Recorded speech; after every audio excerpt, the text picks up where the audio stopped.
Hello everyone, स्वागत है बेटा आप सबका हमारे इस नए लेक्चर में डेफिनेट इंटीग्रेशन के। और बच्चों, मुझे पूरी उम्मीद है कि आपको लास्ट लेक्चर बहुत बढ़िया तरीके से समझ में आया होगा। लास्ट लेक्चर में हमने जो टॉपिक किया था उसमें हमने देखा था कि किस तरीके से समेशन सीरीज, जिसमें कि इन्फिनिटी तक लिमिट जाती है, उसे हम कन्वर्ट कर सकते हैं इंटीग्रेशन में और उससे सॉल्व कर सकते हैं। आज के लेक्चर में बच्चों अगेन एक फ्रेश टॉपिक रहेगा, लेकिन पहले हम कुछ सवाल बनाएंगे पिछले ही टॉपिक के और उसके बाद फिर अपना अगला टॉपिक आज अपन स्टार्ट करेंगे। तो चलिए शुरुआत करते हैं आज के लेक्चर की। लेकिन शुरू करने के पहले जितने भी बच्चे अब तक हमारे टेलीग्राम चैनल को बच्चे ज्वाइन नहीं किए हैं, आप जल्द से जल्द नीचे डिस्क्रिप्शन बॉक्स में दिए हुए टेलीग्राम चैनल को ज्वाइन करिए। उसे ज्वाइन करने से आपको दो एडवांटेज हैं। फर्स्ट एडवांटेज ये है कि बच्चों कभी भी आपका कोई लेक्चर स्किप नहीं होगा, बिकॉज टेलीग्राम में मैं हमेशा एक अपडेट पोस्ट करता हूं। जैसे ही मैं कोई यूट्यूब में बेटा कोई भी पोस्ट शेयर करता हूं, कोई भी लेक्चर शेयर करता हूं, तो उसका एक अपडेट टेलीग्राम में भी जाता है, ताकि आपका कभी भी कोई भी लेक्चर स्किप ना हो। एंड जो सेकंड एडवांटेज है और जो बहुत इंपॉर्टेंट एडवांटेज है वो ये है कि हमें जेईई मेंस और एडवांस क्रैक करने के लिए बहुत सारे सवालों को करने की जरूरत है। तो हम जितने ज्यादा क्वेश्चंस प्रैक्टिस करें उतना अच्छा है। अब मैं कोशिश पूरी करता हूं कि मैं आपको इन लेक्चर्स में बहुत सारे सवालों को प्रैक्टिस करवाऊं, लेकिन अगेन उससे भी ज्यादा क्वेश्चंस आप कैसे प्रैक्टिस कर सकते हैं उस चैनल में, क्योंकि मैं उसमें कंटिन्यूअसली कुछ ना कुछ क्वेश्चंस, कुछ ना कुछ चीजें पोस्ट करता रहता हूं, ताकि आप बच्चों की पढ़ाई और बेहतर हो पाए। तो जल्दी से टेलीग्राम चैनल ज्वाइन कर लीजिए। ज्वाइनिंग लिंक आपको नीचे डिस्क्रिप्शन बॉक्स में दिख रहा होगा। तो देखिए बेटा, आज के लेक्चर का जो फर्स्ट अपने पास क्वेश्चन दिया है, पहला सवाल आज के लेक्चर का हमको दिया हुआ है कि आपको अगर p का वैल्यू दिया हुआ है, p is equal to limit n tends to infinity, p is equal to limit n tends to infinity 2n cn raise to the power 1 by n। आपको बच्चों इसको सॉल्व करना है, 2n cn raise to the power 1 by n। ठीक है, ये अपने पास सवाल दिया हुआ है। अब क्या होता है 2n cn? What is 2n cn? तो यार ये तो बायनोमियल में पढ़ा था, इसको अपन कैसे लिख सकते हैं? p is equal to limit n approaches infinity, p is equal to limit n approaches infinity, और 2n cn को आप लिख सकते हैं 2n factorial upon n factorial raise to the power 1 by n। ऐसे लिखेंगे 2n cn, यही होता है 2n factorial upon n factorial whole raise to the power 1 by n। यार यहां से अपने पास आ जाएगा p is equal to limit n approaches infinity।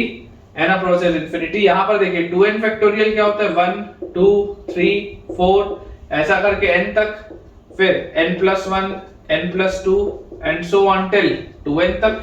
और डिवाइड बेटा आपके पास क्या हो रहा है? डिवाइड हो रहा है n फैक्टोरियल और n फैक्टोरियल से, और पूरे के पावर में 1 बाय n अभी भी लिखा हुआ है।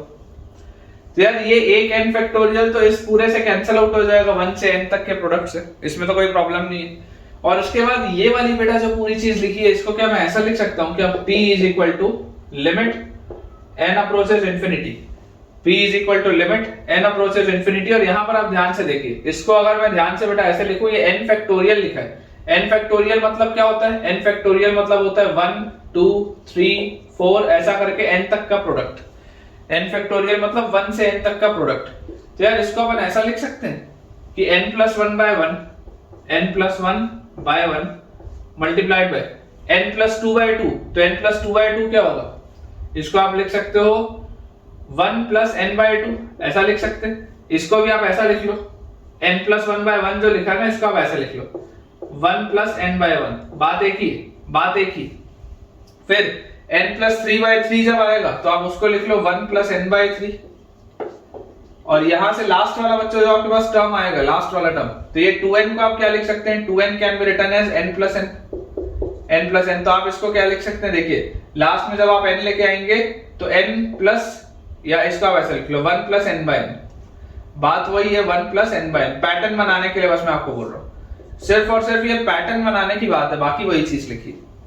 अब जैसे बच्चों मैंने ये चीज लिख दी, आपको ये चीज पता है कि अगर आपके पास डायरेक्टली समेशन दिया होता है तो आप सिग्मा लगा के सॉल्व कर सकते हैं, इंटीग्रेशन में बदल सकते हैं। लेकिन जैसा लास्ट लेक्चर के भी सवाल में था और जैसा इसमें भी है कि आपको प्रोडक्ट दिख रहा है, तो प्रोडक्ट को बच्चों आपको क्या करना पड़ेगा? प्रोडक्ट को आपको उसमें बदलना पड़ेगा समेशन में। तो समेशन में बदलने के लिए आप क्या करेंगे? लॉग लेंगे।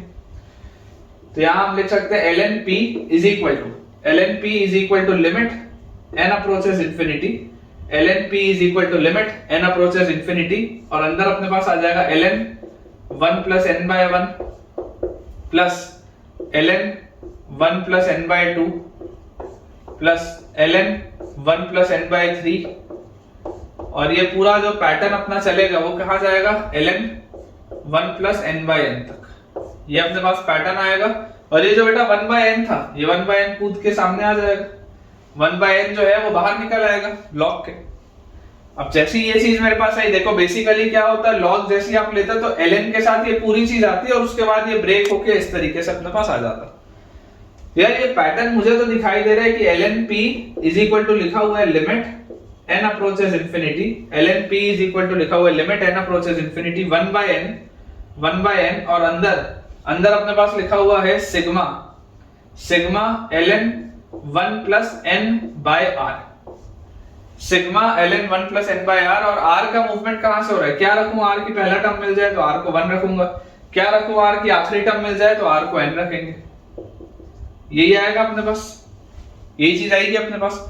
और जैसे बच्चों ये चीज अपने पास आ गई, तो अब हमें क्या याद है, हमें याद है कि r बाय n जो होता था वो x होता था, तो this can always be written as integral of देखिए 1 बाय n बच्चों dx में बदलेगा, और ये आपके पास लिखा हुआ है ln 1 प्लस 1 बाय x, ठीक है ना, n बाय r नहीं होता था, r बाय n को आप x रखते थे, तो 1 प्लस 1 बाय x। और लिमिट्स अगर आप देखेंगे तो देखिए r के मूवमेंट है 1 से n, तो r बाय n जो होगा, r बाय n जाएगा 1 बाय n से 1, मतलब कि 0 से 1, व्हेन n अप्रोचेस इंफिनिटी ये जाएगा 0 से 1, और 1 by n converts to dx, ये जो 1 बाय n है वो dx से कन्वर्ट होगा, तो ये अपने पास चीज आ गई। तो बेसिकली आपके पास बेटा ln x जो है, ln x की वैल्यू हमारे पास, सॉरी ln p जो है, ln p की बच्चों वैल्यू अपने पास आ जाती है ln p is equal to integral 0 to 1, ln p is equal to integral 0 to 1, और इसमें अगर मैं अंदर एलसीएम ले लूं तो ln 1 plus x by x dx, ये आ जाएगा ln 1 plus x by x dx। तो यहां से अपने पास आ गया this is ln 1 plus x minus ln x, ln 1 plus x minus ln x, और इसका आपको इंटीग्रल करना है फ्रॉम 0 टू 1, ये अपने को करना है ln 1 plus x minus ln x, और इस पूरे का इंटीग्रल करना है फ्रॉम 0 टू 1। तो यार इसको आप ब्रेक करके लिख सकते हैं ln 1 plus x from 0 to 1, और minus integral 0 to 1 ln x dx। तो ln x का इंटीग्रल क्या होता है, ln x का इंटीग्रल होता है x ln x minus x ln x minus x। तो उसी लॉजिक से अगर आप देखेंगे तो इसको आप लिख सकते हैं x plus 1 ln x plus 1 minus x plus 1 from 0 to 1, और यहां पर माइनस, इसकी जगह आप लिख सकते हैं x ln x minus x from 0 to 1। तो फाइनल बेटा जैसे आप 1 डालेंगे, 1 डालते ही 1 प्लस 1 2 ln 2, 1 डालते ही माइनस 2, फिर 0 डालते ही बेटा ये खत्म, 0 डालते ही यहां पर आ जाएगा माइनस, 0 डालते ही देखो ये वाली पूरी चीज खत्म हो जाएगी, क्योंकि ln 1 तो 0 होता है, और 0 जैसे आप यहां पर डालोगे तो ये आ जाएगा माइनस 1, ये आ जाएगा अपने पास। और फिर यहां पर अगर मैं 1 डालूंगा तो माइनस के बाद जैसे यहां पर मैं 1 डालूंगा तो 1 डालते ही 1 ln 1 खत्म, माइनस 1, ठीक है, और फिर 0 डालेंगे तो यार ln 0 तो कुछ नहीं होता, ln 0 तो बेटा कुछ भी नहीं होता। लेकिन बेटा अपने को एक बात पता है कि जैसे आपने माइनस 1 यहाँ पर आगे आपके पास, जैसे आप 0 रखेंगे तो आपके पास आएगा माइनस 0 ln 0। अब माइनस 0 ln 0 जो आ रहा है बेटा, तो बेसिकली वो क्या है, आप एग्जैक्ट 0 नहीं रखते हो, आप लिमिट्स में क्या रखते हैं, 0 प्लस रखते हैं, तो 0 प्लस ln 0 प्लस आप ये चीज रख रहे हैं यहाँ, और फिर माइनस 0 करेंगे तो वो तो बैलेंस हो जाएगा उसमें। तो यहां से बेटा देखिए आप जैसे इसको सॉल्व करेंगे तो आपके पास देखिए क्या चीज आ जाएगी, दिस इज 2 ln 2 सबसे पहले, फिर माइनस 2 और प्लस 1, और ये भी देखो आपके पास कितना माइनस ऑफ माइनस, तो ये भी प्लस 1, ये भी प्लस 1, और ये माइनस 2, यार ये सब तो कट गया, ये सब तो कट गया, और माइनस ऑफ माइनस, मतलब इसके बाद आ रहा है आपके पास प्लस 0 प्लस ln 0 प्लस। अब यार ये तो कौन सी वाली प्रोफाइल है, ये तो यार 0 इंटू इन्फिनिटी की प्रोफाइल है, क्योंकि ln 0 प्लस तो नेगेटिव इन्फिनिटी में होता है। तो अगर ln 0 प्लस नेगेटिव इन्फिनिटी में होता है, तो इसको आपको अगर सॉल्व करना है इतने से हिस्से को, तो इतने से हिस्से को सॉल्व करने का मतलब है कि आप निकाल रहे हैं limit x approaches 0, limit x approaches 0, और उसके बाद देखिए क्या लिखा हुआ था, x ln x, limit x approaches 0, और आपके पास क्या लिखा हुआ था, x ln x। तो अगर आपको बच्चों इसको सॉल्व करना है तो ज्यादा बेटर तरीका क्या होगा कि इस x को इस x को आप कर लीजिए नीचे, इस x को आप कर लीजिए ऐसे 1/x, ठीक है। तो ये आपके पास अब इंफिनिटी बाय इंफिनिटी का प्रोफाइल हो गया। When x approaches 0 infinity by infinity का प्रोफाइल है, लॉपिटल लगा सकते हैं। अगर आप इसमें लॉपिटल लगाएंगे तो ln x का 1/x और 1/x का -1/x², ये आपके पास पूरी चीज आएगी। और बेटा आप देख सकते हैं कि कट कटाने के बाद ये -x आएगा, कट कटाने के बाद ये -x आएगा। एंड व्हेन x अप्रोचेस 0 ये पूरी चीज किसकी तरफ जा रही है, 0 की तरफ। व्हेन x अप्रोचेस 0 ये पूरी चीज जा रही है 0 की तरफ, मतलब कि ये है 0 ही। ln 0+ देख के आपको कंफ्यूज नहीं होना है, ln के सामने 0 देख के आपको कंफ्यूज नहीं होना है बेटा बिल्कुल भी। जैसे ही आप 0 पुट करेंगे वो लिमिट का फॉर्म बन जाएगा, लिमिट की तरह आप उसको सॉल्व करेंगे तो आप देख लेंगे उसका आंसर क्या आएगा, 0 आएगा। तो बेसिकली ये पूरी चीज का आंसर, फाइनल आंसर क्या आ रहा है, 2 ln 2। बेसिकली इस पूरी चीज का आंसर अपने पास आ रहा है 2 ln 2। और ये 2 ln 2 क्या है, this is basically your ln p। तो हमारे पास ln p की वैल्यू आ रही है 2 ln 2 और 2 ln 2 को आप लिख सकते हैं ln 4। तो यहां से p की वैल्यू अपने पास आ जाएगी 4। चेक कर लीजिए बेटा, p की वैल्यू अपने पास आ जाएगी 4, ठीक है। अच्छा सवाल है। कभी भी बेटा अगर log के सामने बेटा कभी भी अगर आपके पास 0 आ जाए तो आप देख लीजिए लिमिट्स हमेशा 0+ पर डलती हैं, आप उसको एज अ लिमिट कैलकुलेट करके देख लीजिए और आपका आंसर आ जाएगा। अच्छा सवाल है बेटा, स्टार लगा लेंगे, it is a good question. चलिए अगला सवाल देखते हैं। नेक्स्ट अपने पास बेटा क्वेश्चन लिखा हुआ है, अगला सवाल अपने पास दिया हुआ है कि p is equal to limit n approaches infinity, p is equal to limit n approaches infinity, और फिर लिखा है sin π/n, sorry sin π/2n है बेटा, sin π/2n multiplied by sin 2π/2n multiplied by sin 3π/2n। और इस तरीके से बेटा ये पैटर्न अपने पास लिखा हुआ है sin n-1 π/2n तक, n-1 π/n तक, n-1 π/n तक। ये अपने पास बच्चों पैटर्न लिखा हुआ है rays to the power 1/n। और हमें बोला जा रहा है कि हमें इस लिमिट को इवैल्यूएट करना है, ठीक है। हमको बच्चों इस लिमिट को इवैल्यूएट करना है। अगेन आप देख सकते हैं कि ये पूरा का पूरा कंटिन्यूड प्रोडक्ट है और कंटिन्यूड प्रोडक्ट भी किसका है, साइन का है। तो अगेन स्टार बनता है बेटा इस सवाल में। It is a good question, it is a very good question. इसमें बहुत सारे आपके कंसेप्ट चेक होंगे। सबसे पहले आप इसको बेटा देखिए पैटर्न वाइज, अगर मैं इसको जमाऊं तो मेरे पास लिखा हुआ है लिमिट n अप्रोचेस इंफिनिटी, और यहां पर ये जो पूरी चीज लिखी हुई है इसमें अगर आप पैटर्न पकड़ेंगे तो आपके पास लिखा हुआ है sin π/2n into sine 2π/2n into sine 3π/2n। तो इस लॉजिक से लास्ट में अगर मैं जाऊंगा तो मेरे पास आना चाहिए नीचे भी 2 ऊपर भी 2, तो sin 2n - 2 into π/2n raise to the power 1/n, ये आना चाहिए अपने पास। अगर ये सबके नीचे मुझे 2 दिख रहा है तो अगर मैं एक 2 नीचे लिख दूं और एक 2 ऊपर लिख दूं तो नीचे 2n आ गया और 2 अंदर गया तो 2n - 2 इस तरीके से आ गया। और अगर मैं यहाँ पर, क्योंकि मुझे कंटिन्यूड प्रोडक्ट दिख रहा है तो कंटिन्यूड प्रोडक्ट को सॉल्व करने के लिए आपको लॉग लेना पड़ता है। तो यार यहाँ से आप लिख सकते हैं ln p इज इक्वल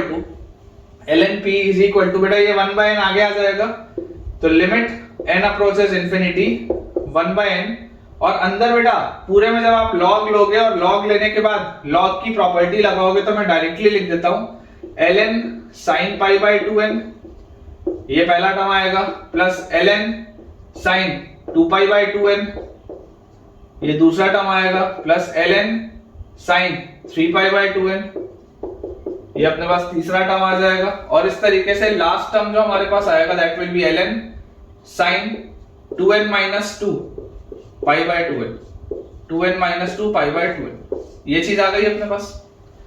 तो यार यहां से मुझे एक चीज समझ में आती है कि अगर मैं सिग्मा लगा के इसको लिखूं तो this is ln p is equal to limit n approaches infinity, limit n approaches infinity 1/n sigma ln sin, और पैटर्न क्या चल रहा है, पैटर्न चल रहा है r π/2n, देख लो r π/2n, पैटर्न चल रहा है sin r π/2n। ये आपके पास बच्चों पैटर्न आ रहा है। r को क्या रखूं कि पहला टर्म मिल जाए तो r को 1 रखना पड़ेगा, r को क्या रखूं कि लास्ट टर्म मिल जाए तो मुझे r को रखना पड़ेगा 2n - 2, r को क्या रखूं कि लास्ट टर्म मिल जाए तो 2n - 2। ये अपने पास पैटर्न दिया है, ये अपने पास चीज लिखी है। तो यार इसको तो आप इंटीग्रल में लिख सकते हैं कैसे, ln p is equal to integral, देखिए ln के साथ साइन और उसके बाद r by n x होता है तो this is pi x by 2, this is pi x by 2, 1 by n हो जाता है dx। और अगर मैं इसकी बात करूं तो r की वैल्यू 1 से 2n minus 2, जरा देखो r की वैल्यू है 1 से 2n minus 2, तो r by n जो होगा, r by n जाएगा 1 by n से 2n minus 2 मतलब 2 minus 2 by n, और n अप्रोचेस इंफिनिटी तो ये 0, ये खत्म, तो 0 से 2 इंटीग्रल बेटा आपके पास चलेगा 0 से 2। ये आपके पास देख लीजिए पूरी चीज लिखी है, ठीक है। ये सब में आधे से ज्यादा बच्चे मतलब खेल ही खत्म हो जाता है इतने में कि यार ये तो पता नहीं बहुत ही डिफिकल्ट हो गया। कई लोगों को ऐसा लगता है कि यार ये तो पता नहीं सर क्या ही आप कर रहे हो, लेकिन बेटा अगेन जैसा मैं हमेशा बोलता हूं, ऐसा देखेंगे तो उम्मीद है अगला बनेगा सवाल, और अगर आपको मैं हल्के हल्के सवाल दूं तो फिर आपका बेटा टाइम वेस्ट होगा। तो आपको थोड़ा सा एफर्ट लगाना पड़ेगा इन चीजों को सीखने के लिए। अब हमने हमेशा से ये बात पढ़ी है कि मुझे साइन के सामने का आर्ग्यूमेंट हमेशा एक अच्छा सा आर्ग्यूमेंट चाहिए होता है, तो मैं आपको बोलता हूं कि पाई x by 2 को हम t मान लें, तो अगर पाई x by 2 को हम t बोलेंगे तो पाई by 2 dx जो होगा वो dt बनेगा, और अगर पाई x by 2 dx, अगर पाई by 2 dx अगर हमारे पास dt बन रहा है तो हमारे पास आ गया ln p is equal to integral 0 से 2 ln p, लिमिट तो अभी नहीं लगाते, लिमिट बदल जाएगी, लिमिट बेटा बदल जाएगी। देखिए 0 जब रखोगे तो 0 आएगा, लेकिन जब आप 2 रखोगे तो यहां पर पाई आएगा, ठीक है, 0 से पाई हो जाएगा, and this will be ln sin t, this will be ln sin t, और dx की जगह आप लिख सकते हैं 2 by pi dt, 2 by pi dt, ये आपके पास आ गया। अब यार मुझे इसमें क्वीन लगती हुई दिख रही है, सबसे पहले तो क्वीन लगती हुई दिख रही है क्योंकि लोअर लिमिट 0 है, अपर लिमिट पाई है, पाई से रिप्लेस करने पर इंटीग्रेंट सेम है, तो ln p की वैल्यू आ जाएगी 2 by pi बाहर और एक 2 और, तो 4 by pi इंटीग्रल 0 से pi by 2, इंटीग्रल 0 से pi by 2 ln sin t dt। और ये देखा देखा लग रहा है, ये पूरी चीज देखी देखी लग रही है। क्या होता था इसका आंसर, इस पूरे का आंसर होता था माइनस पाई बाय 2 ln 2, इस पूरे का आंसर होता था माइनस पाई बाय 2 ln 2। ये देखा हुआ चीज लग रहा है बेटा, मैंने आपको कराया है। तो यार यहां से मुझे दिखता है कि ये पाई से ये पाई कैंसिल आउट होगा, इस 2 से 4 कटेगा तो यहां पर 2 आएगा, तो ln p will be equal to minus 1 है तो माइनस 2 ln 2, माइनस 2 ln 2, या इसको आप लिख सकते हैं और ln 1/4। देख लीजिए ध्यान से, ये माइनस 2 इसके ऊपर आ जाएगा तो 2 raise to the power minus 2 will be ln 1/4। तो अगर ln p की वैल्यू ln 1/4 है, मतलब कि p will be equal to 1/4। ये अपने पास आंसर आ जाएगा बेटा, चेक कर लीजिए, p will be equal to 1/4। Again a very good question, it is a very good question, star mark बेटा आप कर सकते हैं। ये सवाल भी और जो पिछला सवाल भी था, दोनों ही शानदार सवाल हैं, थोड़ी अच्छे सवाल है बेटा, क्योंकि ये लास्ट सवाल थे उस टॉपिक के, ठीक है ना। अब अपन अपना फ्रेश टॉपिक स्टार्ट करेंगे। Integral as a limit of sum के लास्ट सवाल थे, और मुझे उम्मीद है कि आपको ये सवाल अच्छे लगे होंगे। अगर ये सवाल पसंद आए हो तो एक कमेंट में बेटा थम्स अप बनता है। चलिए अगला बेटा अपना टॉपिक है, next topic is again a very important topic. सवाल इस पे बहुत अच्छे बनते हैं, डिफिकल्ट बनते हैं, डिफिकल्ट सवाल बनते हैं और अच्छे सवाल बनते हैं, which is estimation of definite integral, estimation of definite integral, ठीक है, एस्टिमेशन ऑफ डेफिनेट इंटीग्रल। बहुत ही बढ़िया बेटा ये टॉपिक है, गारंटेड इस पे सवाल आते हैं जेईई मेंस में, एडवांस में, एस्टिमेशन ऑफ डेफिनेट इंटीग्रल। अब इस टॉपिक का मतलब क्या है मैं आपको सबसे पहले ये समझा देता हूं। अपने पास बेटा कई सारे ऐसे फंक्शन होते हैं, ऐसे कई सारे फंक्शन होते हैं जिसे नॉर्मल तरीके से इंटीग्रेट करना पॉसिबल नहीं होता। देयर आर मेनी फंक्शंस जिसे बेटा नॉर्मल तरीके से इंटीग्रेट करना पॉसिबल नहीं है, तो वैसे फंक्शंस के लिए अपन उनकी लिमिट्स डिसाइड करते हैं कि जो भी आंसर होगा वो इन दो पर्टिकुलर वैल्यूज के बीच में होगा। जैसे मैं आपको क्या बोलना चाह रहा हूं, मैं आपको समझाता हूं। इसका आप फर्स्ट पार्ट देखिए, इसमें अपने पास टोटल 5 पार्ट्स आएंगे बेटा। फर्स्ट पार्ट मैं आपको बताता हूं कि फॉर अ मोनोटोनिक क्या होता है अभी बताऊंगा। For a monotonic increasing function, for a monotonic increasing function, for a monotonic increasing function in open interval A से B, for a monotonic increasing function in open interval A से B. इसका मतलब क्या है? इसका मतलब बच्चों ये है कि अगर आपके पास एक कंटिन्यूअसली, मोनोटोनिक मतलब बिल्कुल एक जैसा, कंटिन्यूअस, एक कंटिन्यूअसली अगर आपके पास बेटा इंक्रीजिंग फंक्शन हो, continuously increasing function in open interval a to b, मतलब कि आप देख लीजिए अगर आपके पास ये कार्टेशियन आपका कोऑर्डिनेट सिस्टम है और इस तरीके का आपके पास कोई ग्राफ है, ये ग्राफ बच्चों एफएक्स का ग्राफ है, ठीक है, this is the graph of FX, और ये आपकी बेटा लोअर और अपर लिमिट आपकी दी हुई है, ये आपके पास ए है, ये आपके पास बी है, ओपन इंटरवल ए से बी में बात हो रही है, तो आप ए से बी में ये मूवमेंट कर रहे हैं, ए से बी में आपको ये ग्राफ दिया हुआ है, ठीक है, this is continuously increasing. Clearly मुझे दिखाई दे रहा है ए पर मेरे ग्राफ का वैल्यू एफ ए है और बी पर बच्चों मेरे ग्राफ का वैल्यू कितना है, बी पर मेरे ग्राफ का वैल्यू एफ बी है। ए पर मेरे ग्राफ का वैल्यू एफ ए है और बी पर मेरे ग्राफ का वैल्यू है एफ बी। एकदम सिंपल सी बात। तो अब integral a to b f x d x का मतलब क्या है? Integral a to b f x d x का मतलब है ये वाला एरिया, ये जो आपको एरिया बेटा मैं शेड कर रहा हूं, बेसिकली इंटीग्रल, डेफिनेट इंटीग्रल क्या बताता है? डेफिनेट इंटीग्रल आपको बताता है कि आपने कितना एरिया एनक्लोज किया। डेफिनेट इंटीग्रल आपको बताता है कि आपने कितना एरिया एनक्लोज किया, किसमें? आपने कितना एरिया एनक्लोज किया इस कर्व के बीच में और एक्स एक्सिस के बीच में। ये डेफिनेट इंटीग्रल का मतलब होता है। तो आप बेटा क्लियरली एक चीज समझ सकते हैं कि देखिए अगर मैं ये प्रोजेक्शंस करूं कि मैं ये डॉटेड लाइन ऊपर एक्सटेंड करूं और ये डॉटेड लाइन अगर मैं आगे एक्सटेंड करूं, तो आप सबको एक बात 100% श्योर है कि ये जो एरिया होगा, ये एरिया 100% किन दो रीजन्स के बीच में बात मतलब लाई करेगा? तो ये जो एरिया होगा वो 100% ये वाले रेक्टेंगल से तो बड़ा होगा। ये जो छोटा सा आपको रेक्टेंगल दिख रहा है नीचे, ये जो छोटा सा बेटा आपको रेक्टेंगल नीचे दिख रहा है, इस रेक्टेंगल से तो बड़ा होगा एरिया हमेशा, कोई प्रॉब्लम ही नहीं है इसमें। तो ये छोटे वाले रेक्टेंगल का एरिया क्या होगा? इसका लेंथ है b माइनस ए, इसका लेंथ है b माइनस ए और इसका ब्रेड्थ है fa, तो this will be b minus A into fa, b minus A into fa।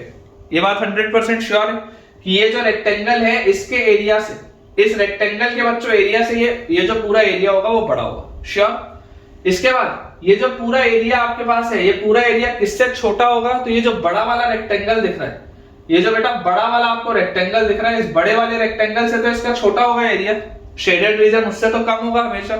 मतलब कि बड़ा वाला रेक्टेंगल का एरिया क्या होगा?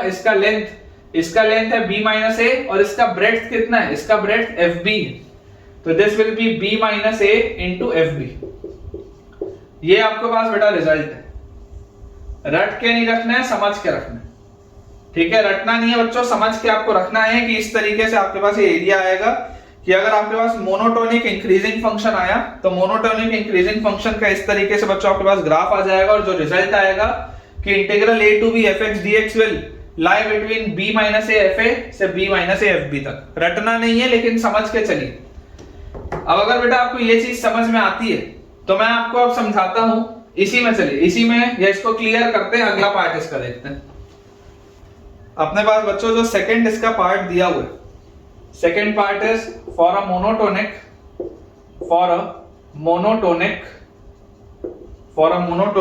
डिक्रीजिंग फंक्शन,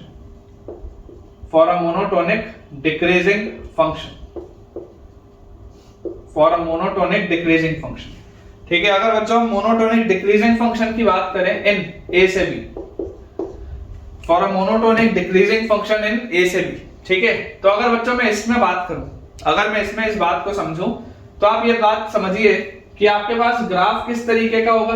मोनोटोनिक है मतलब कंटिन्यूअसली डिक्रीज हो रहा है, कंटिन्यूअसली डिक्रीज हो रहा है मतलब कुछ इस तरीके का ग्राफ है, ऐसा गिरता हुआ ग्राफ है, गिरता हुआ। जैसे जैसे आप आगे बढ़ रहे हो ग्राफ नीचे गिर रहा है। तो अपन मान लेते हैं बेटा ये वाला पॉइंट A है और ये वाला पॉइंट B है, तो A के सामने वाला ये आपके पास जो पॉइंट होगा ये FA होगा और ये वाला बच्चों जो पॉइंट मेरे पास आएगा दिस विल बी FB। इस बात में तो कोई भी डाउट नहीं होना चाहिए। अब जब मैं लिखता हूं integral a to b fx dx, तो integral a to b fx dx basically होता क्या है? इसके अंदर कितना एरिया एनक्लोज हुआ वो उसका मतलब होता है। जिस वक्त बच्चों मैंने लिखा integral a to b fx dx, उसका मतलब होता है कि कितना एरिया हमने एनक्लोज किया। Integral a to b fx dx मतलब हमने कितना इसमें एरिया एनक्लोज किया। तो टोटल एरिया एनक्लोज आपके पास ये है, क्लियरली आप देख सकते हैं कि ये एरिया किन दो चीजों के बीच में लाई करेगा। तो ये हमेशा आप बोल सकते हैं बेटा, आप हमेशा इस बात को बोल सकते हैं कि ये जो एरिया होगा ये छोटे वाले ट्राइंगल, ये जो छोटा वाला रेक्टेंगल है इससे तो बड़ा ही होगा। ये जो बेटा छोटा वाला रेक्टेंगल बना हुआ है इससे तो बड़ा ही होगा आपका एरिया। तो ये छोटा वाला रेक्टेंगल का एरिया क्या है, लेंथ इसका है b माइनस a और ब्रेड्थ इसका है fb। तो this will be b minus a into fb। देख लीजिए पिछले वाले से अलग रिजल्ट है। पिछले वाले में यहां पर बेटा आपके पास fa था, इसलिए बोल रहा हूं रट के मत रखना नहीं तो कंफ्यूज हो जाओगे। b minus a into fb। और अगर मैं बोलूं कि यार इसको आप थोड़ा सा प्रोजेक्ट करो आगे, इसको थोड़ा सा आगे प्रोजेक्ट आप करो, तो यार ये जो पूरा एरिया होगा, शेडेड रीजन जो पूरा होगा वो इस बड़े वाले रेक्टेंगल से छोटा होगा। ये जो बड़ा वाला रेक्टेंगल हमारे पास आ रहा है उससे तो छोटा होगा। तो बड़े वाले रेक्टेंगल का लेंथ क्या है, length is b minus a और ब्रेड्थ क्या है, ब्रेड्थ इज fa। तो ये आपके पास आ जाएगा b minus a into fa। ठीक है क्या, ये आपके पास आ जाएगा b minus a into fa। तो ये आपके पास आ गया result, this is your result. याद नहीं रखना है, रट्टा नहीं मारना है, लेकिन समझना जरूरी है। ठीक है, b minus a into fb से लेकर b minus a into fa तक बेटा होता है, ये अपने को समझ में आना चाहिए। थर्ड पार्ट देखते हैं कि अगर नॉन मोनोटोनिक हुआ, मतलब कि अभी तो कंटिन्यूअसली डिक्रीजिंग या कंटिन्यूअसली इंक्रीजिंग था, अगर नॉन मोनोटोनिक हुआ मतलब इंक्रीज डिक्रीज दोनों हो रहा है, तब कैसे देखेंगे बताता हूं। देखिए बेटा, अगर आपके पास मान लीजिए तीसरे पार्ट में हम बात करें for a non monotonic function, for a non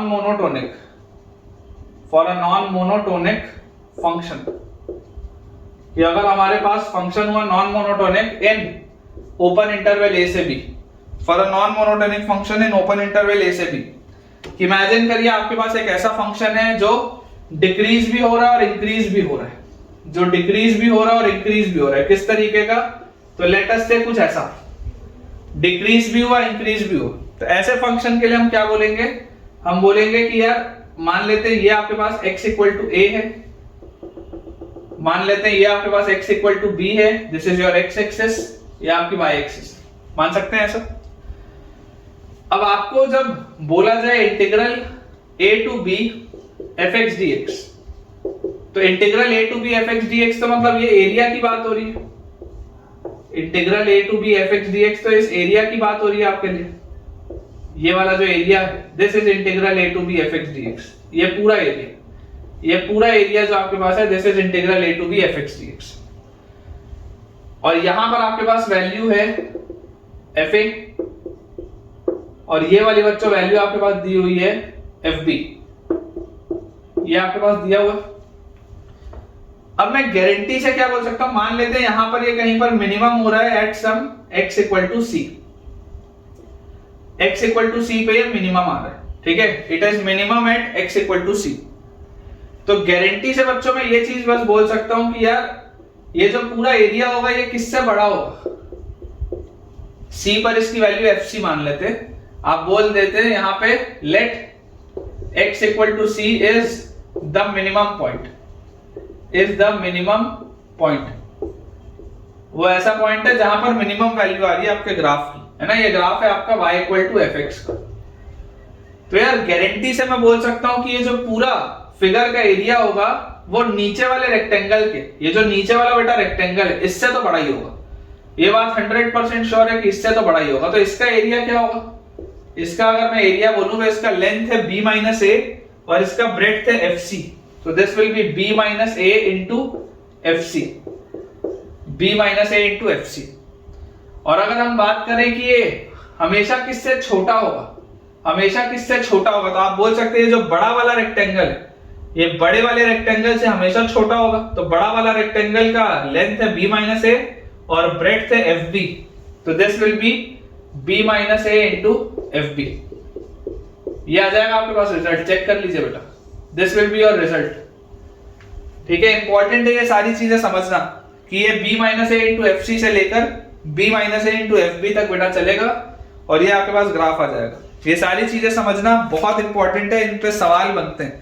आपको अगर ये सारी चीज समझ में आएंगी तभी आज के लेक्चर में हम जितने क्वेश्चंस करेंगे आप अच्छे से बनेंगे। फोर्थ पार्ट और फिफ्थ पार्ट बेटा बहुत आसान है समझना। फोर्थ पार्ट तो मेरे को ऐसा लगता है कि मैंने आपको पहले भी कराया है। फोर्थ पार्ट हमारे पास लिखा हुआ है कि modulus of integral a to b fx dx जो होगा, modulus of integral a to b fx dx बच्चों जो भी होगा, this will always be less than or equal to integral a to b mod of fx dx, इंटीग्रल a to b mod of fx dx। ठीक है, ये अपने पास बेटा रिजल्ट आएगा। और इसमें आप स्टेटमेंट भी लिख सकते हैं कि इक्वालिटी होल्ड्स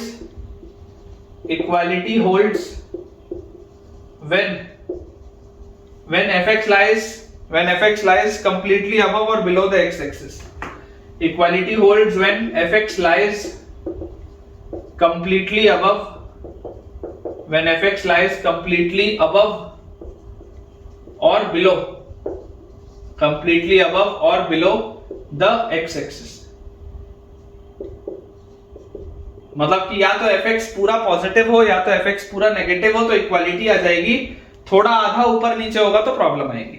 जैसे मैंने आपको एग्जांपल भी बेटा बताया था, इसका एग्जांपल के रूप में आप इसको समझिए कि अगर ये आपके पास x एक्सिस और ये आपका ग्राफ इस तरीके का, तो क्लियरली आपको दिखाई दे रहा है ये रीजन 1 है, ये रीजन 2 है, या इसको आप रीजन 1 बोल दो, इसको आप रीजन 2 बोल दो।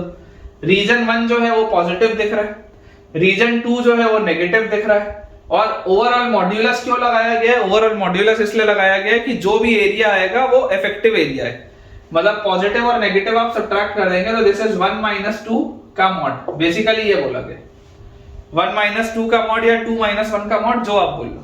तो ये आपके पास आ गया। ये है पहली वाली बात कि अगर आधा नीचे आधा ऊपर है तो। लेकिन अगर मैं बोलता हूं मॉड ऑफ fx dx, तो यही आपका बेटा ग्राफ कैसा हो जाता कि ये ऐसा तो है, ये जो आपके पास यहाँ नीचे था ये अब ऐसा ऊपर हो जाता। ये जो बेटा ये वाला जो लाइन है, ये जो लाइन नीचे था बेसिकली अब उसका मिरर इमेज आपके पास ऊपर हो जाता। इसको भी थोड़ा सा मैं और बेटर बना लेता हूँ, ये ऐसा होता, ये आपके पास ये नीचे अगर रहता तो इस तरीके का रहता, तो ऊपर इस तरीके का बनेगा, उसका मिरर इमेज ऐसा बन जाएगा। ठीक है, ये आपके पास आएगा बेटा, देख लीजिए आप, ये चीज अपने पास आ जाएगी। तो जैसी ये वाली चीज बच्चों अपने पास आ गई तो यार आप बोल सकते हैं कि अब अगर आप इसका एरिया लेंगे, मॉड्यूलस करने के बाद अगर आप इसका एरिया लेंगे तो यार वो तो ऑब्वियसली बड़ा ही आएगा, क्योंकि पहले जो आप एरिया ले रहे थे उसमें कुछ एरिया नेगेटिव हो रहा था। जैसे ये एरिया जो था ये नेगेटिव था, ये एरिया जो था ये पॉजिटिव था, तो कुछ एरिया नेगेटिव था कुछ एरिया पॉजिटिव था, तो उनका इफेक्टिव एरिया निकल के आ रहा था। लेकिन जैसे ही आपने मॉड fx पहले कर दिया तो अब तो आपके पास पूरा एरिया पॉजिटिव ही आएगा। और यही चीज अगर पूरा का पूरा आपका ग्राफ ऊपर ही है, अगर बेटा पूरा का पूरा आपका ग्राफ ऊपर ही है, तो आप डायरेक्टली इंटीग्रल fx dx करें ए से बी या मॉड fx dx करें ए से बी, फर्क नहीं पड़ता, ओवरऑल आंसर सेम होगा। तो इक्वालिटी कब आएगी? Equality holds when fx lies completely above और बिलो द x एक्सिस। लेकिन अगर आधा ऊपर आधा नीचे या थोड़ा ऊपर थोड़ा नीचे होगा तो हमेशा बेटा ये एरिया बड़ा आएगा, क्योंकि इसमें जैसे ही आप मॉड कर देंगे तो ये फाइनली पूरा पॉजिटिव ही हो जाएगा, है ना। और ये वाला एरिया छोटा हो जाएगा क्योंकि इसमें कुछ एरिया में से कुछ एरिया पहले सब्ट्रैक्ट होगा, उसके बाद उसका मॉड होगा, तो ये हमेशा ही बड़ा आएगा। ये चीज मुझे ऐसा लगता है कि मैंने आपको पहले भी करवाया है। फिफ्थ एंड लास्ट बेटा जो पॉइंट अपने पास है, पांचवा और आखिरी पॉइंट, वो अपने पास लिखा हुआ है कि if hx is less than equal to fx is less than equal to gx for all x belonging to closed interval a से b, कि अगर fx जो है वो hx और gx के बीच में बेसिकली क्या है, सैंडविच्ड है। ये fx जो है वो बेसिकली hx और gx के बीच में सैंडविच्ड है, then integral a to b hx will hx dx, integral a to b hx dx will be less than equal to integral a to b fx dx will be less than equal to integral a to b gx dx। ये बेटा बहुत easy point है समझने का, अगर आप थोड़ा सा विजुअलाइज करें, अगर आप बेटा इसको थोड़ा सा विजुअलाइज करें तो आपके लिए समझ पाना बहुत आसान है। कैसे आसान है? मैं आपको बोलता हूं बेटा कि अगर कोई एक फंक्शन किसी दूसरे फंक्शन से हमेशा छोटा है, अगर कोई एक फंक्शन किसी दूसरे फंक्शन से हमेशा छोटा है, मान लेते हैं कुछ इस तरीके का अपन ग्राफ कि आपके पास ये एक फंक्शन है और ये आपके पास मान लेते हैं दूसरा फंक्शन, ठीक है, इस तरीके से मान लेते हैं अपन। ये आपके पास कोई ऐसा एक फंक्शन है बेटा इस तरीके से, ये आपका एक फंक्शन है और ये आपके पास आपका दूसरा फंक्शन है उसी interval, in the interval a to b ही मैं बात कर रहा हूं। ठीक है, इस तरीके का बेटा मान लेते हैं अपने पास ग्राफ दिया हुआ है। कौन से इंटरवल में अपन बात कर रहे हैं? From a to b। Let us से दिस इज hx जो ये स्ट्रेट लाइन जैसा दिख रहा है, और दिस इज fx जो ऐसा आपको एक कर्व जैसा दिख रहा है।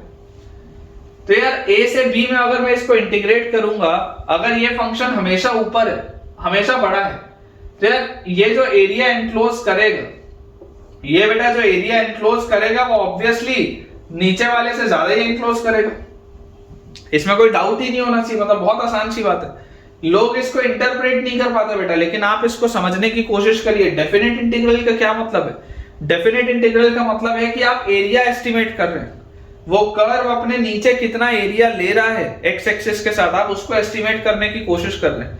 तो अगर आपके पास कोई कर्व है जो हमेशा ही ऊपर है, अगर आपके पास बच्चों कोई कर्व है जो हमेशा ही ऊपर है, इसका मतलब क्या होगा? इसका मतलब बहुत सिंपल सा होगा कि अगर ये कर्व हमेशा इसके ऊपर लाया करेगा तो इसका मतलब है कि ये एरिया ज्यादा एनक्लोज करेगा। ठीक है, तो ये बेटा आपकी बेसिक सी थ्योरी थी एस्टिमेशन ऑफ डेफिनेट इंटीग्रल पर बेस। और अब अपन क्वेश्चंस की प्रैक्टिस चालू करते हैं। अब जैसे बेटा इसमें जनरली जो सवाल आते हैं वो ऑप्शंस वाले आते हैं, लेकिन मैं आपको ऑप्शन वाला ना सवाल देके चलो शो दैट में बोलता हूं कि show that integral sin x by x dx, show that integral sin x by x dx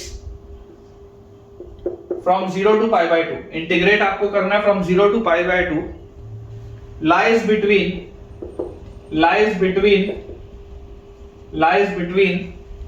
1 and pi by 2, lies between 1 and pi by 2। आपको बेटा ये चीज शो करनी है, आपको बच्चों ये चीज शो करनी है, या आप इसको ऐसे ही बोल सकते हैं, कि integral of sin x by x dx from 0 to pi by 2, इसकी जो भी वैल्यू आएगी वो हमेशा pi by 2 से छोटी होगी और 1 से बड़ी होगी।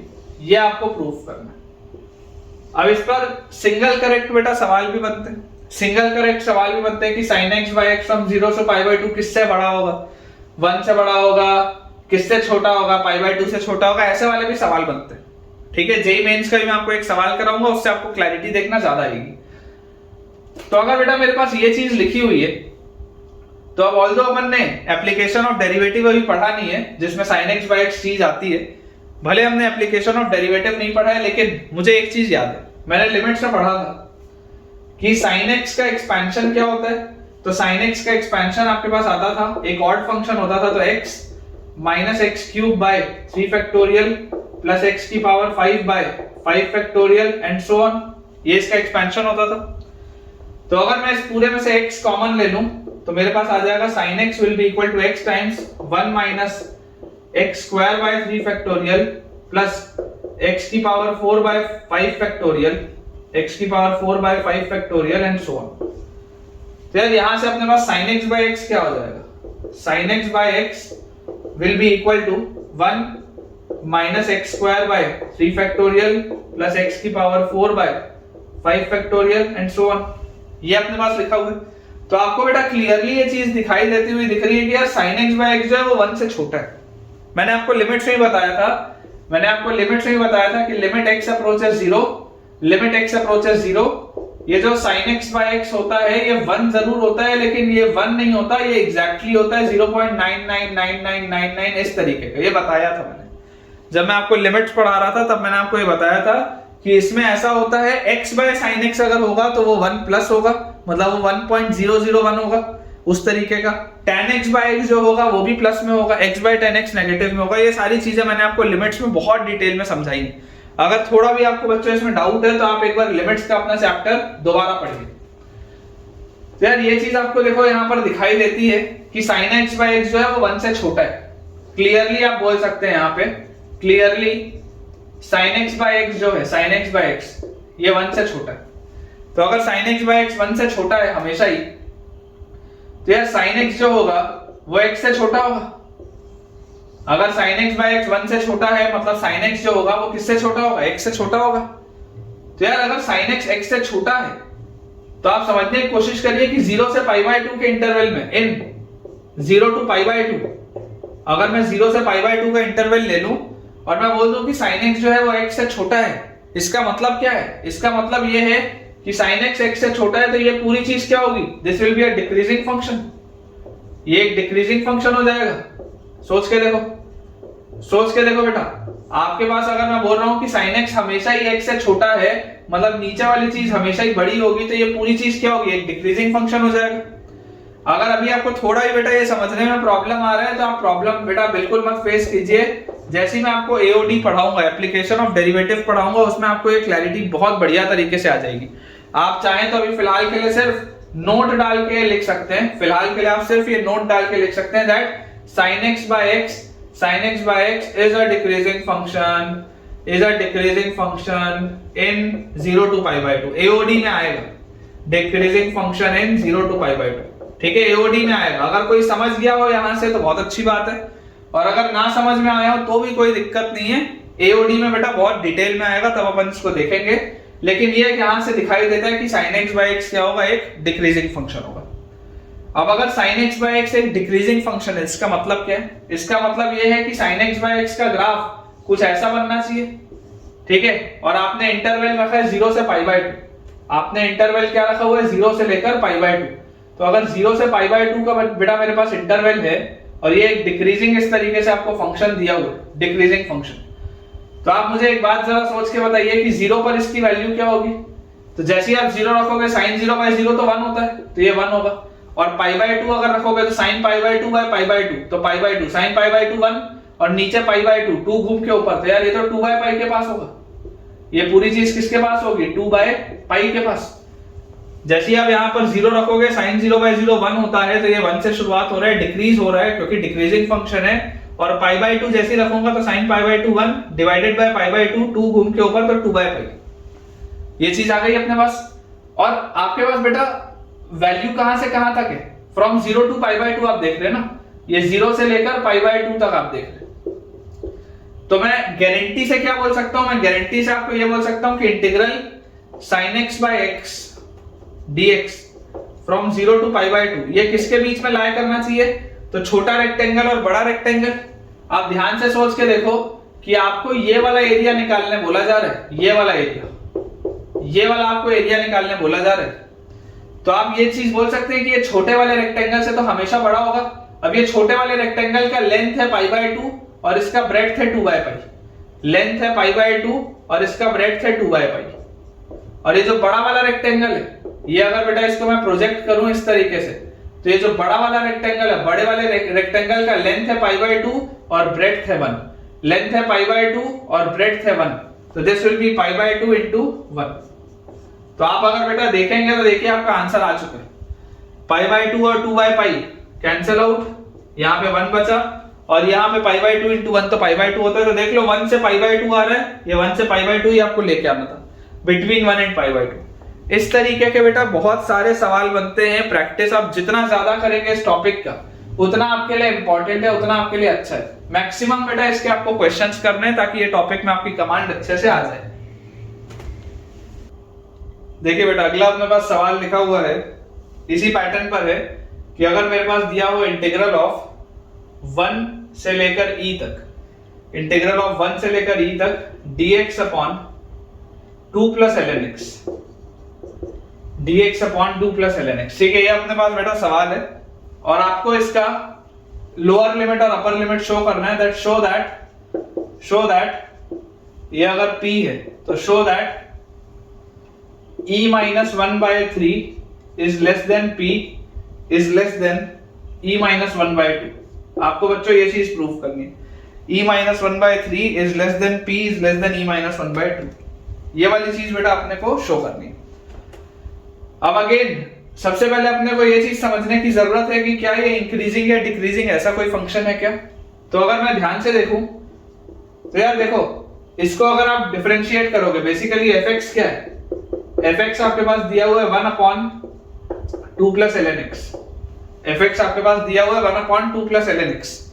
तो यार अगर आप इसको डिफरेंशिएट करोगे तो आपको डिफरेंशिएट करते ही क्या आ जाएगा? 2 plus ln x की पावर -1 है, तो -1/2 2 प्लस ln x का whole square minus 1/2 plus ln x का होल स्क्वायर, और फिर अंदर जाओगे तो ln x का 1/x, ये आएगा इसका डिफरेंशिएशन।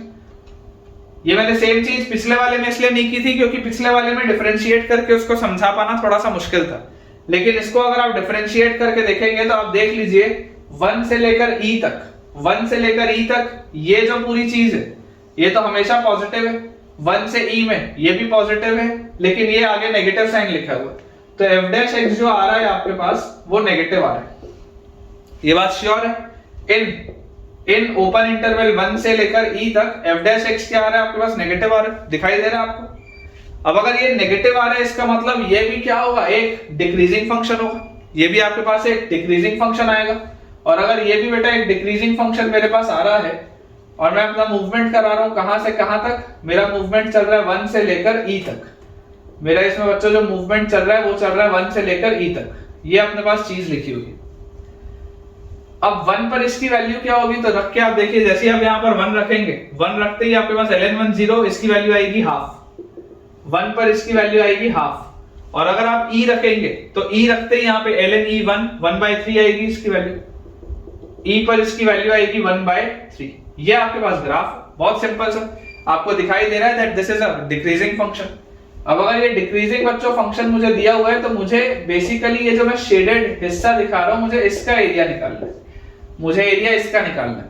तो अगर मुझे ये वाला शेडेड एरिया निकालना है तो मैं क्लियरली एक चीज बोल सकता हूं कि ये जो P होगा, ये P किसके बीच में होना चाहिए, छोटे रेक्टेंगल और बड़े रेक्टेंगल के बीच में होना चाहिए। तो छोटे रेक्टेंगल का लेंथ कितना है, लेंथ है इसका e-1 और ब्रेड्थ है इसका 1/3, तो e-1 into 1/3 length into breadth, इससे बड़ा होगा। और बड़े वाले रेक्टेंगल का एरिया लेंथ है e-1 और ब्रेड्थ है 1/2, तो e-1 इंटू 1/2। तो आ गया क्या, देखो जो आंसर लेके आना था, e-1 इंटू 1/3 से लेकर e-1 इंटू 1/2 आ गया आंसर। तो कभी भी अगर बेटा इस तरीके का अपने पास सवाल आ जाए जिसमें अपने को एस्टिमेट करना हो तो एक अप्रोच आपके पास होता है, बेटा कि आप डिफरेंशिएट करके चेक करिए। सबसे पहले तो आप डिफरेंशिएट करिए और डिफरेंशिएट करके आप चेक कर लीजिए कि आपका फंक्शन इंक्रीजिंग है या डिक्रीजिंग है। अगर आपके पास f डैश x पॉजिटिव आ गया तो फंक्शन इंक्रीजिंग होगा, अगर आपके पास f डैश x नेगेटिव आ गया तो फंक्शन डिक्रीजिंग होगा। ये तो हमेशा ही हो जाएगा, ये जैसे आपके पास f डैश x नेगेटिव आ गया तो फंक्शन डिक्रीजिंग, तुरंत सॉल्व। और उसके बाद जो फंक्शंस बेटा थोड़े से डिटरमाइन कर पाना मुश्किल होता है वो जब अपन एप्लीकेशन ऑफ डेरिवेटिव पढ़ेंगे, एओडी पढ़ेंगे, उसमें आएगा। जो sin x by x वाली मैंने आपको चीज बताई थी वो चीज उसमें आएगी, आपको बिल्कुल भी टेंशन लेने की जरूरत नहीं है, वो चीज 100% बेटा उसमें आएगी। मैं आपको दोबारा उस चीज को कराऊंगा, लेकिन इस तरीके के सवालों को आप देखते हुए चलिए। देखिए बहुत आसानी से आपने देख लिया कि ये जो शेडेड एरिया है, ये shaded area will lie between नीचे वाला रेक्टेंगल एंड ये कंप्लीट रेक्टेंगल, ठीक है। नेक्स्ट अपने पास बच्चों सवाल लिखा हुआ है, अगेन स्टार लगा लेंगे, it is a good question, कि integral of 0 to 1 dx upon root over 4 minus x square plus x raised to the power 5, integral of 0 to 1 dx upon root over 4 minus x square plus x raised to the power 5। और आपको बेटा ये show करना है कि अगर ये i है तो आपको ये शो करना है show that half lies between half and pi by 6, i lies between half and pi by 6। आपको बच्चों ये वाली चीज शो करनी। अब आपको देखिए मैं आपको अप्रोच समझाता हूं।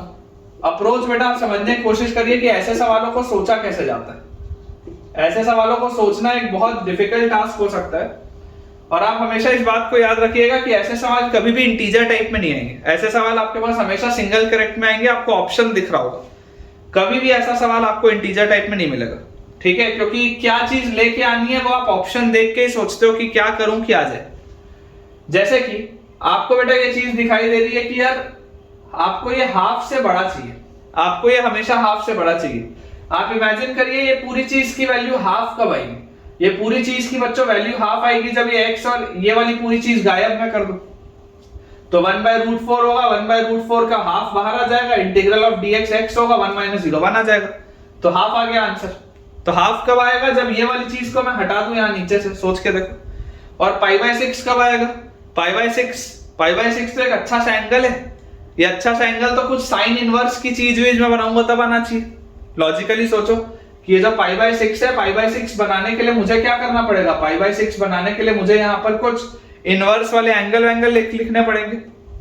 तो मैं आपको अगर बोल दूं कि यार आप सोच के देखो कि 4 minus x square plus x की पावर 5 जो होगा, 4 minus x square plus x की पावर 5 जो होगा वो 100% 4 माइनस एक्स स्क्वायर से तो बड़ा होगा।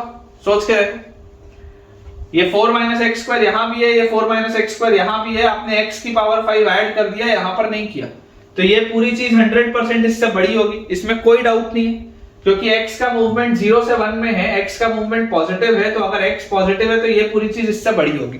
क्लियर?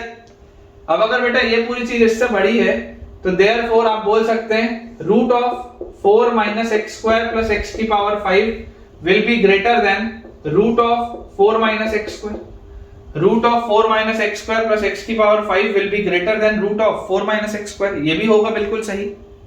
और अगर ये भी बेटा चीज हो रही है तो अब आप बोल सकते हैं कि जैसे आप रेसिप्रोकल लेंगे तो बेटा साइन चेंज हो जाएगा, तो root of 4 minus x square plus x की power 5 will be less than 1 by root of 4 minus x square. ये चीज आ जाएगी मेरे पास। जैसे मैं इसका रेसिप्रोकल करूंगा तो ये पूरी चीज इससे छोटी हो जाएगी। बिल्कुल सही बात है ये भी। तो यार यहां से मैं ऐसा नहीं बोल सकता कि अगर मेरे पास ये लिखा हुआ था, अब अगर मैं यहां पे आपको बोल दूं कि therefore integral of dx from root over 4 minus dx by root over 4 minus x square plus x की पावर 5 है। थोड़ी देर पहले बताया था जो पांचवा पॉइंट है, पांचवा पॉइंट क्या था कि अगर ये फंक्शन हमेशा इससे छोटा है, अगर ये वाला फंक्शन हमेशा इससे छोटा है तो आप क्या कर सकते हैं, आप एक ऐसा फंक्शन लिख सकते हैं कि जैसे आप इसको इंटीग्रेट करेंगे फ्रॉम 0 टू 1 तो जो रिजल्ट आएगा वो भी इससे छोटा होगा। तो 0 टू 1 आप इसको भी इंटीग्रेट कर दो dx upon root over 4 minus x square को। कर सकते हैं अपन ऐसा। ये जो पूरी चीज है इसका इंटीग्रल इसके इंटीग्रल से छोटा होना चाहिए। जो पांचवा पॉइंट लिखाया था यही तो था कि अगर fx gx से छोटा है और अगर gx hx से छोटा है तो उनके डेफिनेट इंटीग्रल भी जो होंगे वो छोटे होंगे, उसी रेशियो में होंगे, उसी आपको इनइक्वालिटी को फॉलो करेंगे। तो यार यहां से आपको देखो दिखाई दे रहा है कि ये 4 को अगर आप लिख लोगे 2 का स्क्वायर तो dx by root over a square minus x square क्या होता है बेटा? ये होता है sin inverse x by a, sin inverse x by a। और लिमिट हमारे पास है फ्रॉम 0 टू 1, लिमिट हमारे पास है बेटा फ्रॉम 0 टू 1, तो this will be sin inverse half minus sin inverse 0 तो 0 होता है। तो sin इनवर्स हाफ कितना होता है? पाई बाय 6, क्योंकि sin 30 डिग्री की वैल्यू हाफ होती है। तो यार ये तो आ गया पाई बाय 6 जो लेके आना था। देख लो आप, जो अपर लिमिट है, अपर लिमिट तो आपकी आ गई पाई बाय 6, इसमें तो कोई डाउट नहीं है। अब बच्चों अगर अपन बात करें अपने लोअर लिमिट की, अगर अपन बच्चों बात करें अपने लोअर लिमिट की, तो यार मुझे एक चीज समझ में आती है कि 4 में से अगर आप एक्स स्क्वायर माइनस एक्स की पावर 5 को सब्ट्रैक्ट करते हैं तो 100% जो भी चीज होगी वो 4 से तो छोटी होगी।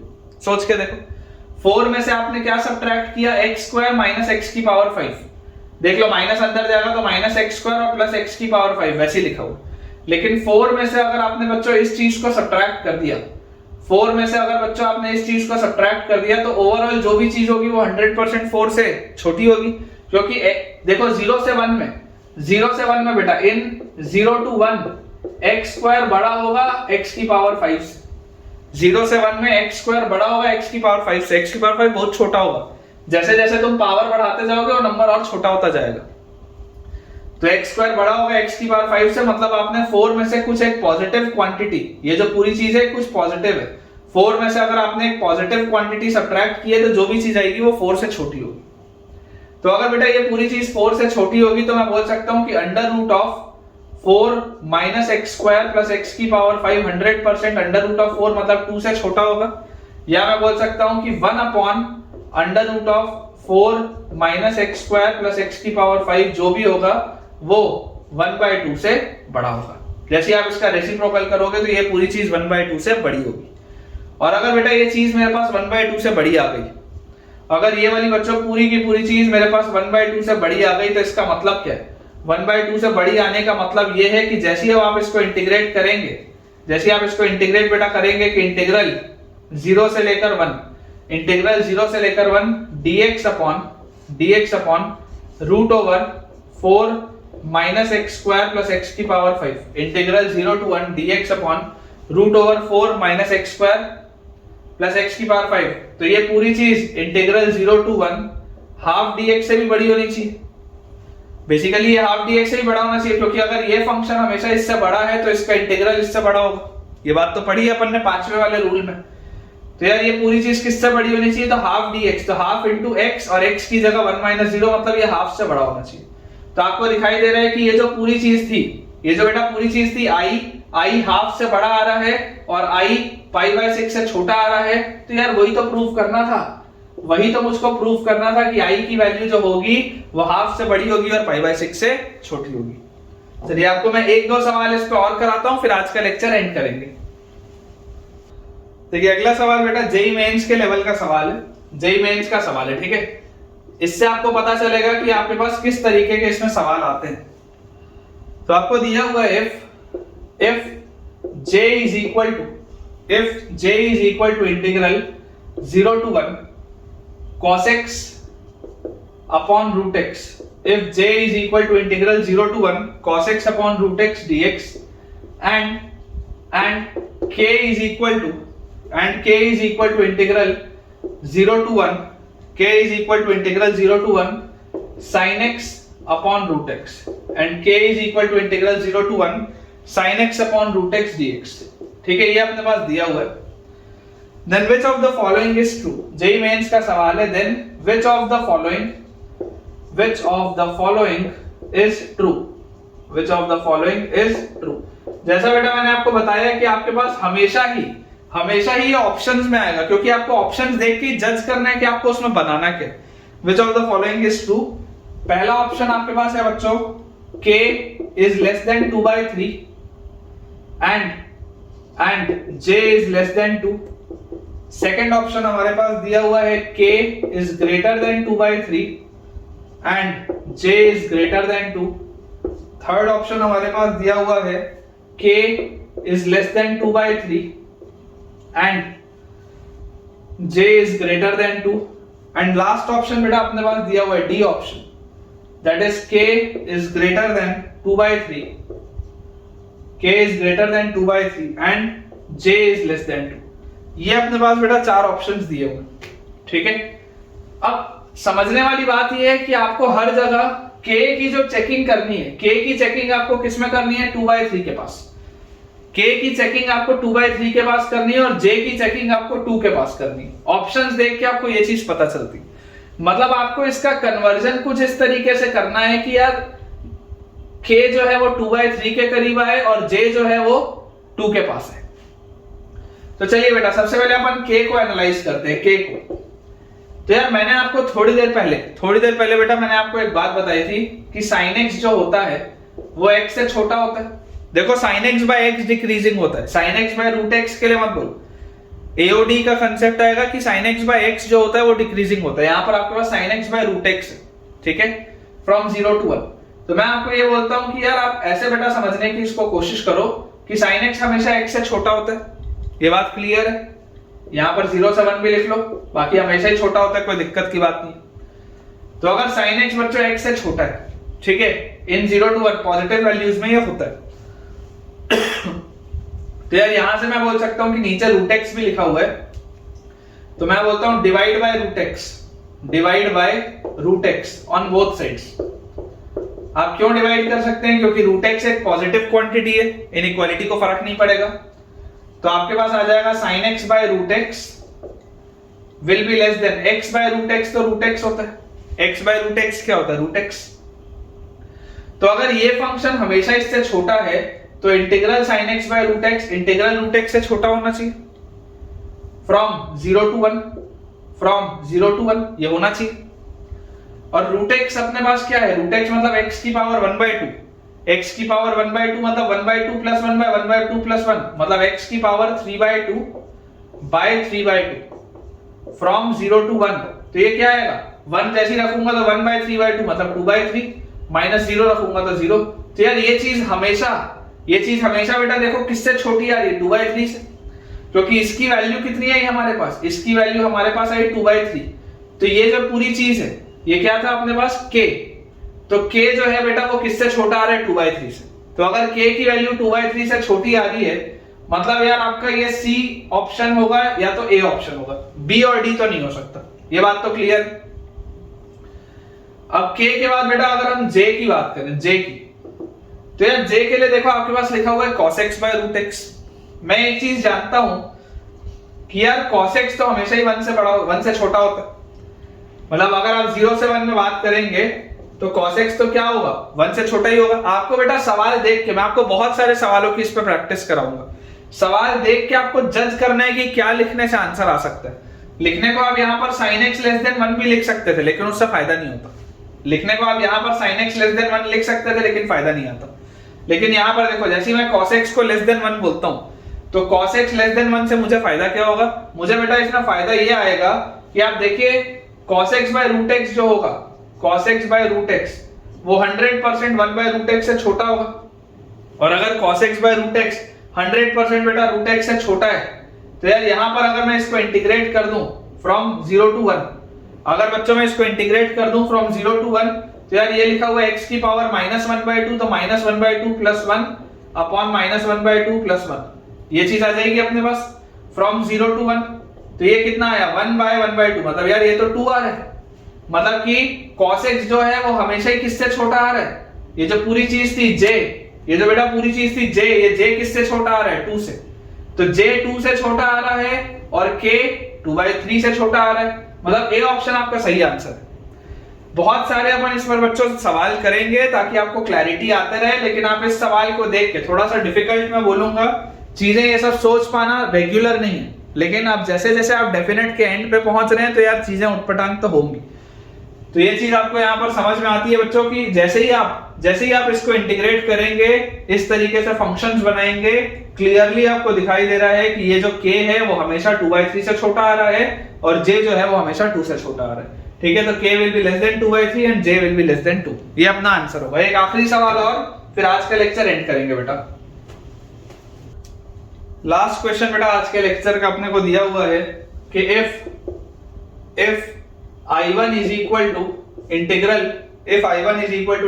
0 to pi/4, I1 is equal to integral 0 to pi/4 e raised to the power x square dx। ठीक है, ये अपने पास I1 है। I2 is equal to integral 0 to pi/4, I2 is equal to integral 0 to pi/4 e raised to the power x dx। I3 is equal to integral 0 to pi/4 integral 0 to pi/4 e raised to the power x square cos x dx, ये I3 है। और I4 is equal to integral 0 से pi/4 e raised to the power x square sin x dx। ये अपने पास दिया बेटा I1, I2, I3 and I4। prove that अपने को बच्चों प्रूव करना है, prove that I2 is greater than I1 is greater than I3 is greater than I4। ये अपने को बेटा प्रूव करना है। if I2 is greater than I2, I1 is greater than I3 is greater than I4 और I1, I2, I3, I4 आपको दिया हुआ है। अब थोड़ा सा आप बेटा अगर ध्यान से ऑब्जर्व करेंगे तो सारे ही जो फंक्शंस हैं, सारे फंक्शंस आपको कहां से कहां पूछे जा रहे हैं 0 से लेकर pi/4 तक। तो आप सबसे पहले ये जो अंदर वाला फंक्शन लिखा हुआ, अंदर वाला फंक्शन क्या है, पहले में है e की पावर x स्क्वायर, फिर एक में है e की पावर x, फिर एक में है e की power x square cos x और फिर एक में है e की power x square sin x। ये आपके पास फंक्शन लिखे हुए हैं। तो हमको सबसे पहले बेटा ये ऑब्जर्व करने की जरूरत है कि इनमें से सबसे बड़ा फंक्शन कौन सा है, क्योंकि जो सबसे बड़ा फंक्शन होगा उसका एरिया सबसे ज्यादा होगा। डेफिनेट इंटीग्रल मतलब एरिया। लिमिट्स तो सेम है सब में, लिमिट्स इसीलिए सेम है कि आप इन फंक्शंस को पहले अरेंज करिए। तो आपको बेटा एक बात समझ में आनी चाहिए कि 0 से pi/4, 0 से pi/4 क्या है, 0 से लेकर जब आप pi/4 तक मूव कर रहे हैं तो ये पूरी चीज फ्रैक्शन 0 से 1 के बीच में pi 3.14 होता है। दिस बिलोंग्स टू 0 to 1, 0 से 1 के अंदर है ना, 0 से 1 में छोटा है। तो अगर ये 0 से 1 से छोटा है तो this implies x square will be less than x इस इंटरवल में। ऐसा सोच के देखो। आपको बेटा 0 से अगर π/4 बोला जा रहा है तो 0 से π/4 का जो इंटरवल है, 0 से π/4 का इंटरवल 0 से 1 के बीच में लाई करेगा। मतलब ये एक सिंपल सा फ्रैक्शन है। तो फ्रैक्शनल वैल्यूज के लिए आपको पता है कि यार x स्क्वायर जो होगा वो x से छोटा होगा, क्योंकि आप जैसे जैसे पावर बढ़ाते जाते हैं नंबर उतना छोटा हो जाता है 0 से 1 के बीच में। तो अगर x स्क्वायर x से छोटा है तो जरा सोच के देखो, देयरफॉर e की पावर x स्क्वायर जो होगा वो e की पावर x से छोटा होना चाहिए। e की पावर x स्क्वायर e की पावर x से छोटा होना चाहिए, क्योंकि e क्या है, e का पावर x बेटा जो होता है कि इंक्रीजिंग फंक्शन है। e का पावर x जो आपके पास होता है वो एक इंक्रीजिंग फंक्शन होता है। तो अगर e का पावर x एक इंक्रीजिंग फंक्शन है तो अगर x स्क्वायर x से छोटा है तो e की पावर x स्क्वायर e की पावर x से छोटा होना चाहिए। बहुत सिंपल सी बात है। तो यार इन दोनों में तो आपको ये चीज समझ में आ जाती है कि e की पावर x बड़ा होगा, e की पावर x स्क्वायर उससे छोटा होगा। ये बात तो एकदम क्लियर है, क्योंकि x स्क्वायर छोटा है तो e की पावर x स्क्वायर भी छोटा होगा e की पावर x। अब बेटा आप इस बात को समझने की कोशिश करिए कि e की पावर x स्क्वायर जो होगा वो 100% इन दोनों से बड़ा होगा। e की पावर x स्क्वायर जो होगा वो 100% इन दोनों से बड़ा होगा। क्यों? क्योंकि cos x भी 0 से π/4 में लेस देन 1 है, sin x भी 0 से π/4 में लेस देन 1 है। ये e की पावर x स्क्वायर इसमें भी है, e की पावर x स्क्वायर इसमें भी है, e की पावर x स्क्वायर इसमें भी है। यहाँ पर e की पावर x स्क्वायर के साथ बेसिकली कुछ नहीं है, मतलब 1 है। और यहाँ पर जो दोनों चीजें हैं वो 1 से छोटी हैं। तो ये बात 100% श्योर हो गई कि ये वाली पूरी चीज इन दोनों से तो बड़ी होगी। ये बात क्लियर है। इसके बाद अगर आप एक स्टेप और आगे बढ़े तो आपको पता है 0 से π/4 वाले इंटरवल में, 0 से लेकर π/4 वाले इंटरवल में बेटा cos पॉजिटिव होता है, मतलब cos बड़ा होता है, और 0 से π/4 तक sin छोटा होता है। 0 से π/4 तक sin छोटा होता है और 0 से π/4 तक cos बड़ा होता है। तो अगर बेटा cos बड़ा होता है तो ये बड़ा होगा इससे भी। तो आपके पास देखो जो पूरा रिलेशन आएगा, पूरा रिलेशन क्या आएगा, ये जो I2 आ रहा है, ये I2 देख लो, I2 सबसे बड़ा आ रहा है क्योंकि इसमें e की पावर x है, तो I2 सबसे बड़ा है। और उसके बाद I2 बड़ा है किससे, I1 से। I2 जो बड़ा है बेटा वो बड़ा है I1 से, क्योंकि यहाँ पर e की पावर x स्क्वायर के साथ 1 है। फिर I1 बड़ा है I3 से, क्योंकि I3 में यहाँ पर e की पावर x स्क्वायर के साथ cos x है। तो यहाँ पर जो 1 है वो cos x से तो बड़ा है, और फिर cos x किससे बड़ा है, sin x से बड़ा है। तो I4 वाली चीज सबसे छोटी हो जाएगी। तो यार यही तो प्रूव करना था, I2 is greater than I1 is greater than I3 is greater than I4। बहुत सिंपल सी बात। तो ठीक है बेटा, आज के लेक्चर के लिए इतने रखते हैं। मिलेंगे अगले लेक्चर में, और बहुत सारे मैं आपको इस पर बेस्ड सवाल कराऊंगा ताकि थोड़ा सा आपका कॉन्फिडेंस इसमें इंक्रीज हो। मैं जरूर इस बात को मानता हूं कि आज का लेक्चर काफी डिफिकल्ट रहा होगा, कई सारे बच्चों के लिए समझ पाना मुश्किल होगा कि किस तरीके से हमने बेटा ये पूरे के पूरे टॉपिक को सॉल्व किया है। लेकिन बिलीव मी, इस तरीके के एस्टिमेट वाले सवाल जेईई मेंस में, जेईई एडवांस में आते हैं, तो हमारी प्रैक्टिस होना बहुत जरूरी है। अगर आपको आज का लेक्चर अच्छा लगा हो, हाई लेवल का लगा हो, तो मुझे कमेंट्स में बताइएगा कि क्या क्या वो चीजें थी जो आपने न्यू सीखी, और क्या ये सारी चीजें आपने पहले अपने कोचिंग में पढ़ी थी या नहीं। अगर वीडियो पसंद आया हो तो वीडियो को लाइक करना, चैनल को सब्सक्राइब करना, और दोस्तों के साथ इस वीडियो के लिंक को शेयर करना बिल्कुल भी ना भूलें। Thank you.